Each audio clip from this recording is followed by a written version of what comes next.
Şərqi Zəngəzurda Ağbənd dövlət sərhədində buraxılış məntəqəsinin istifadəyə verilməsi istiqamətində işlər yekunlaşmaq üzrədir.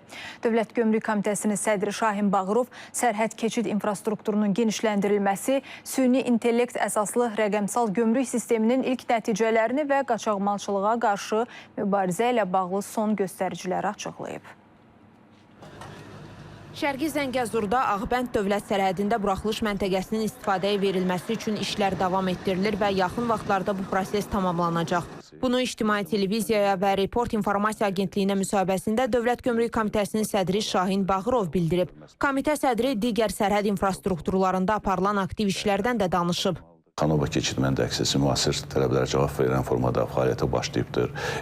Cənub Astara dövlət sərhədində buraxılış məntəqəsi də müasir tələblər və onun ikinci fazası daha geniş imkanlar əldə olunacaq. Eyni zamanda Gürcüstanla bağlı bizim layihələndirmə işimiz var. Bu müasir keçid məntəqəsi olacaq, birgə nəzarət olacaq. Yəni daha sadələşdirilmiş Gürcü gömrük xidməti və Azərbaycan gömrük xidmətinin yaxın bir məsafədə, məkanda nəqliyyat vasitəsinin eyni anda yoxlama qabiliyyəti olan bir keçid məntəqəsi olur. Bu həm vaxtı azalacaq, həm nəzarət keyfiyyəti artacaq, həm qeyri-qanuni potensial riski daha tez müəyyən etmə imkanı əldə edəcək.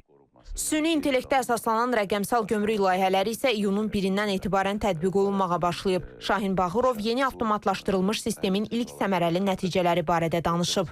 Əgər rəqəmlərə nəzər yetirsək, bu sistemi tətbiq etmək vasitəsilə biz sərhəd keçmə prosedurlarını 25%, malların buraxılışının, yəni rəsmiləşmə müddətinin azalmasının hardasa 22% və yoxlamanın, fiziki yoxlamaların da azalmasının orta olaraq 20% səviyyəsinə gəlib çıxartmışıq. Bu deməkdir ki, yoxlamalar azalır və yüklər tez bir zamanda sahibkarların ünvanlarına çatılır, daha sonra istehlakçıların paylanılır.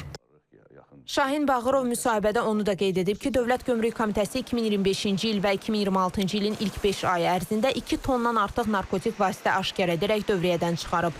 Onların bir hissəsi tranzit qaydada ölkəmizdən keçmə cəhd göstərilibdir və biz bunu çox qətiyyətlə qarşısına almışıq. Əsas olsun ki, müxtəlif kanallar vasitəsilə xarici ölkələrdən dərman vasitələrinin ölkələrə qeyri-qanuni gətirilməsi halları baş verir və biz bunun qarşısını alırıq. Əgər rəqəm nöqteyi nəzərdən desək, biz son dövrdə 5 milyon dəyərində olan dərman vasitələrini dövrədən çıxartmışıq. Burada qeydiyyatçısız dərmanlar və keyfiyyəti məlum olmayan dərmanlarda müxtəlif gizlətmə üsulları ilə şəbəkələrmiş formada keçirməyə cəhd göstərilibdir. Müsahibədə 3 ilə qədər istismar müddəti olan hibrid və elektrik avtomobillərinin gömrük güzəştlərinin başa çatmasının bazara təsirlərinə də toxunulub. Sədr bildirib ki, idxal azalsa da dövlət büdcəsinə 12 milyon manatdan çox gömrük ödənişi daxil olub.